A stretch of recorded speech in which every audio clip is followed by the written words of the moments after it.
Yang mau diangkat MK di sini adalah prostitusi yang kelas atas, yang which is sebenarnya orang nggak tahu kalau dia tuh kayak gitu.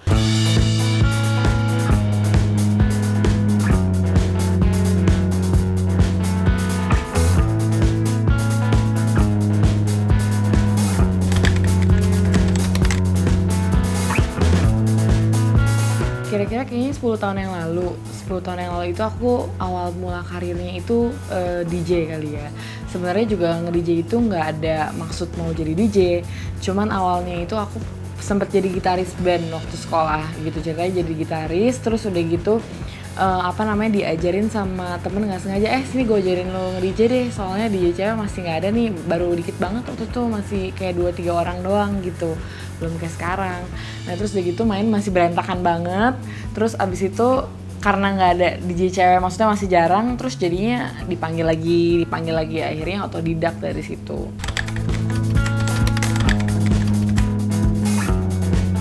Sebenarnya dari awal tuh kalau tentang seni peran sendiri, dulu aku sempet masuk teater, tapi waktu SMA, udah lama banget nggak pernah teater lagi gitu. Terus udah gitu pas yang film yang ini, sebelumnya itu aku kenal sama produsernya, itu temen sekolah aku ceritanya, tapi sekolahnya tuh maksudnya bukan sekolah beneran ya, karena beda umurnya jauh gitu, maksudnya di uni business management gitu.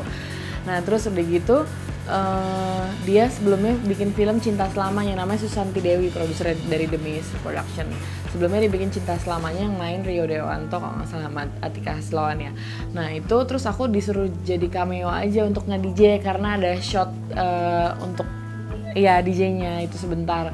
Nah terus dia bilang kalau gue casting lo mau boleh, kalau misalnya filmnya oke atau cocok coba aja dulu, tapi gue takut nih di casting gitu. Ya udah nggak apa-apa, santai-santai aja gitu. Terus udah lama nih nggak ketemu lagi, terus nggak sengaja ketemu di Citos. Aku lagi makan sama temen aku, dia lagi sama anaknya. Pas nggak sengaja ketemu, terus dia ngeliatin aku yang kayak gitu, kenapa nih?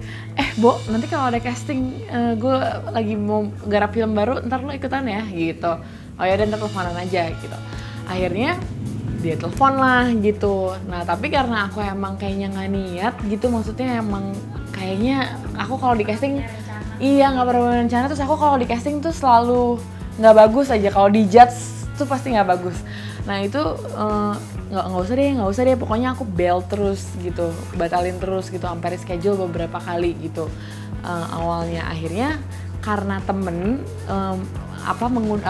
memenuhi invitation aja gitu, nggak enak gitu kan, akhirnya datang aja dia buat silaturahmi gitu kan, kayaknya ngopi-ngopi atau ngobrol-ngobrol, iya gitu, nggak niat sama sekali, bener-bener udah ya udahlah, gue nggak mungkin deh, lagian gue juga kalau misalnya di casting gitu paling aneh gitu, feel so weird, I don't know gitu. Terus udah gitu akhirnya pas baru datang dikasih skrip beberapa scene itu langsung Laura tulisannya, diceritain Laura tuh gini, lo mau coba nggak, dia bilang gitu. Ya udah coba ya, soalnya pas aku lihat naskahnya dan skripnya kok kayaknya oke nih, nggak cheesy, nggak yang kayak film Indonesia, kemanakah engkau pergi, yang kayak gitu-gitu, kayak gitu. Jadi ya udah coba aja deh, maksudnya masih rasional deh, pokoknya oke gitu. Terus udah gitu aku coba satu scene pertama oke, terus 2 scene, 3 scene, terus dicoba akhirnya sampai malam beberapa scene, sampai akhirnya mau sama MK-nya disuruh dateng. Tapi MK-nya memang aku kenal juga, cuman dia kan sering party, aku nge-DJ, jadi ketemu cuman hai beb, malam-malam doang aja gitu, nggak pernah ngobrol. Nah akhirnya mau sama MK disuruh datang, terus dia ikut castingin aku pikir udah di situ udah kenal juga semua, ya bodo amat deh ya gitu, santai aja gitu. Ada casting directornya juga namanya Wicun.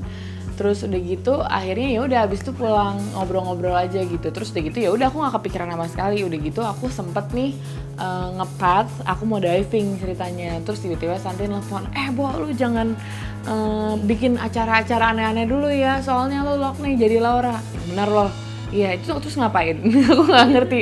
Ya pokoknya ntar kita kabarin deh, kita ada workshop nanti, ada acting class apa segala macam, rame-rame pemainnya. Gue nggak lagi ngelok pemainnya juga, kira-kira kayak gitu. Ya udah habis dari situ mulai deh.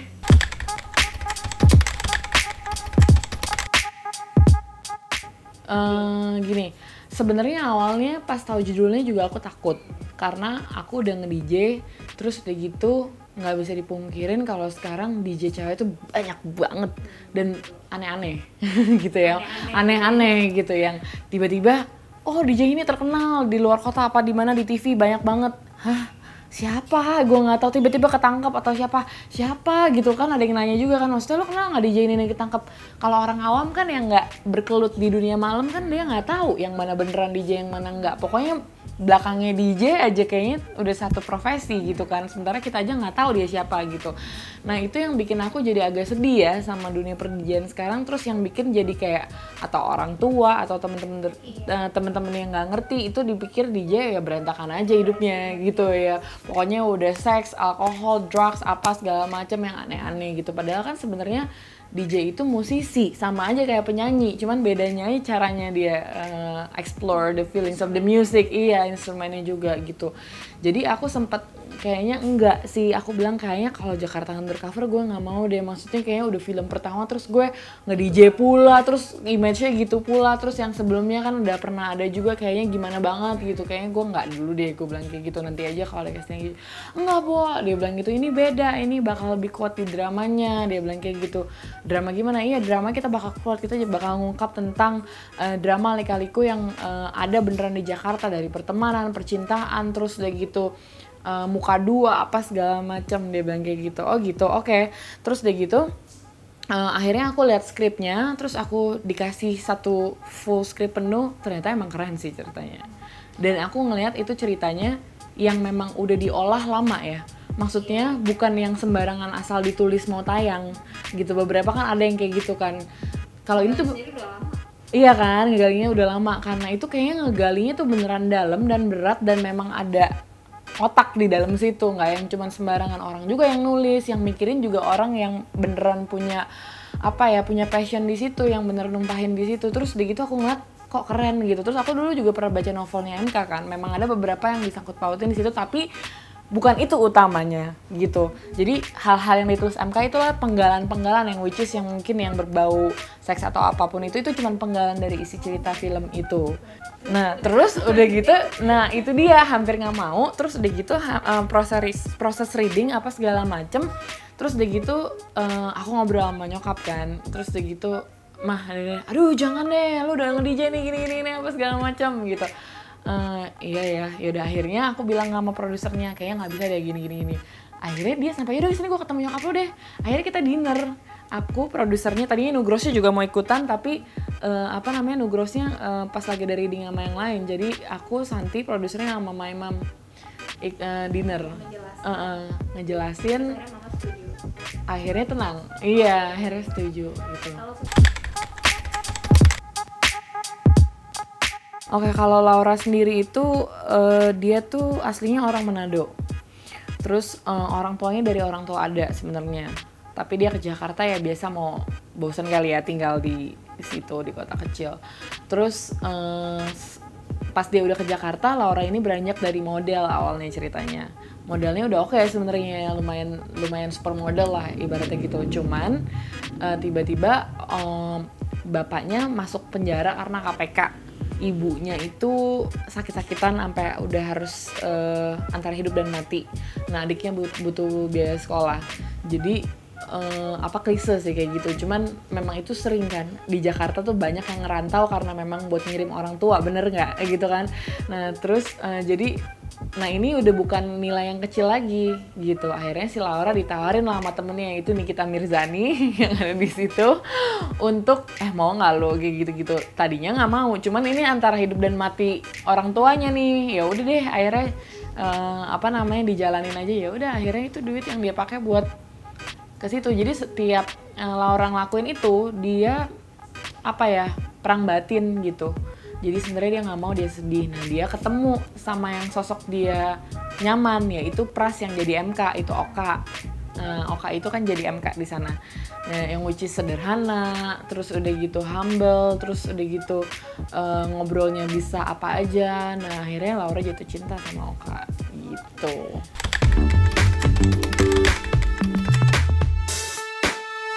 Aduh sulit banget mbak, sulit banget. Soalnya gini ya, aku kan ini kan film pertama, terus udah gitu pemainnya senior semua gitu. Maksudnya yang bener-bener banyak scene sama aku, ada Om Tio, terus udah gitu ada Oka, udah gitu siapa, Lukman Sardi, terus udah gitu Baim dan lain-lain, Ganindra Bimo dan lain-lain. Terus untuk aja tuh kayaknya susah gitu, mau gimana mau explore. Cuman karena mungkin sebelumnya aku ada background theater kali ya, jadi lumayan ada pengalaman sedikit. Terus udah gitu aku memang bener-bener baca skripnya bolak-balik tuh sampai 2 kali. Jadi aku udah menyatu sama ceritanya. Jadi aku tahu penggalan-penggalan itu kayak gimana. Terus udah gitu pas lagi bangun hubungan sama sama yang scene-nya, mungkin hari ini mungkin scene sama Oka, besoknya scene sama Baim, itu sebelumnya kita pas break ngobrol dulu gitu. Jadi memang ngobrol yang kayak anak lo berapa, lo tinggal di mana gitu, yang beneran bangun hubungan secara teman pribadi gitu, biar chemistry-nya dapet.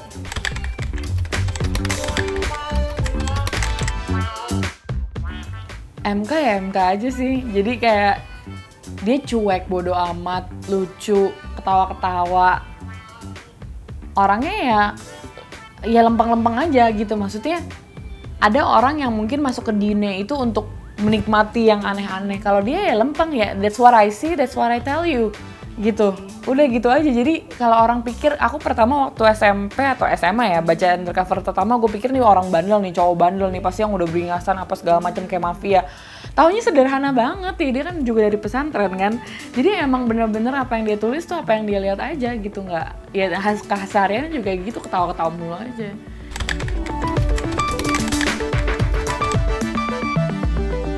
Pasti sih, soalnya gini ya, film Indonesia itu jujur aja kadang-kadang ngerangkumnya ada yang bagus, ada yang jelek.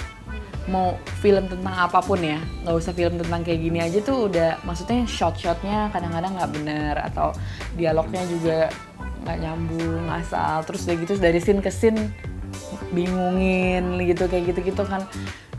Apalagi yang kayak gini-gini, jadi ntar kalau misalnya salah dikit kan jadinya murahan gitu kan. Nah itu yang aku takutin sebenarnya. Cuman pas aku tahu Fajar Nugros dan aku udah nonton filmnya sebelumnya, aku percaya sih. Terus aku juga kemarin udah nonton filmnya keseluruhan di Festival Jogja, seperti putar pertama kali.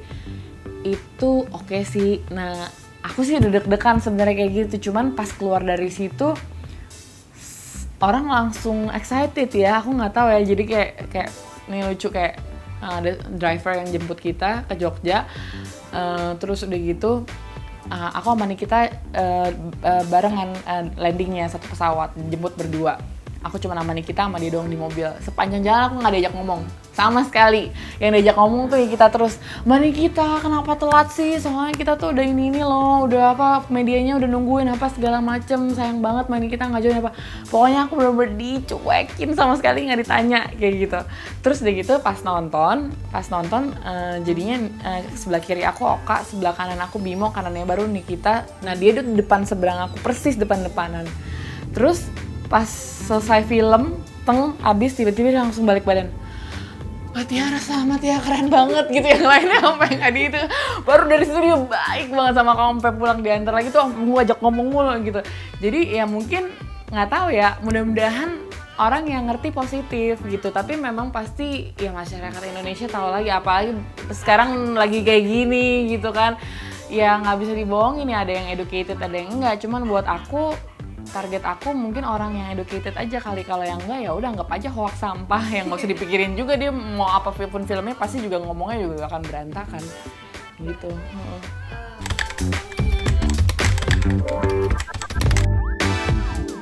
Kalau pas during the movie itu mungkin aku lebih depresi karena Laura itu tipe yang depresi. Maksudnya dia cuma seneng kalau ketemu si Pras, which is Oka, itu doang. Tapi itu pun dia nggak bisa all out ke Oka karena dia nggak mau Oka tahu kalau dia sebenarnya juga at the end gitu. Jadi nah itu dia yang bisa kita harus bedain tuh. Kalau misalnya PSK itu kan kalau di Indonesia image-nya bener-bener yang kayak sembarangan banget kan. Sementara ini yang harus diangkat dari Undercover itu, maksudnya yang mau diangkat MK di sini adalah prostitusi yang kelas atas, yang which is sebenarnya orang nggak tahu kalau dia tuh kayak gitu. Justru penampakannya mereka adalah mereka sangat educated, mereka dari keluarga ada juga banyak, terus udah gitu penampakannya sama sekali nggak murahan, malah justru sangat berkelas. Terus udah gitu yang bener-bener kemana-mana malah tertutup pakai blazer atau pakai baju kantor yang sangat rapih, yang bener-bener orang nggak bakal mikir kalau dia tuh bisa. Itu yang mau diangkat MK. Kalau misalnya yang PSK diangkatnya gitu kan pasti orang Indonesia mikirnya yang udah pasti yang kayak kali jodoh gitu kan. Nah sementara ini tuh enggak yang mau diangkat sama MK, yang kalau buat Laura ya. Tapi kalau misalnya yang buat yang ada beberapa peran yang lain yang memang melakukan itu untuk beli tas mahal, untuk tinggal tempat mewah, emang malas kerja. Ada yang satu lagi emang suka dengan kehidupan itu, jadi dia bedain 3. Nah cuman, nah ini dia nih prostitusi kelas atas yang dia mau ungkap di Undercover Jakarta, yang mungkin kita pikir wah kita amazed banget nih, dia ini pendidikannya tinggi apa segala macem, kelihatannya juga kayaknya mungkin dia selebritis tapi yang benar-benar rapi, sopan, padahal lo nggak tahu gitu. Justru kadang-kadang mungkin yang memang kelihatannya binal beneran mungkin malah enggak gitu, justru yang tertutup lah itu gitu.